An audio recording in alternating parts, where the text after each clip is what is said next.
In this video, I'm going to show you how to add a second kitchen pendant light and center them both over the kitchen island.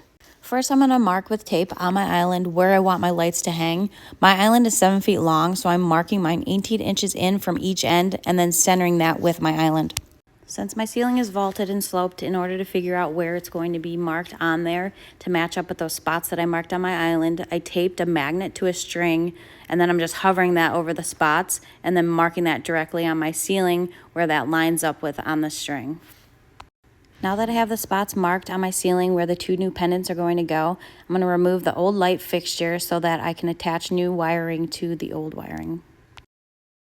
Alright, here's a close-up of the electrical box. I'm going to take all these screws out so that I can pop this out so that I can add the wiring in there and run it through the ceiling.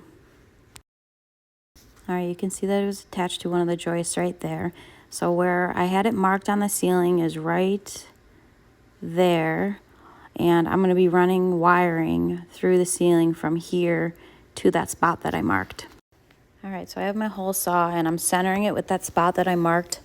And I'm just drilling through, and then I'm using my drywall knife just to cut because I was a little bit afraid to cut too far in there and potentially hit wires or something.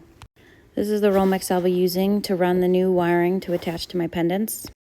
So now I'm fishing the Romex through from that new hole I created to the original hole so I can connect the wires. Basically just using random items to move away some of the insulation so I can clear a path and just pull it through. Now I'm going to drill the hole for the second pendant. I'm centering it with that other line that I drew on my ceiling. But this is all my back and handle for the day. So follow along for part 2 where I show you how I run the wiring to the second hole and finish installing the light fixtures.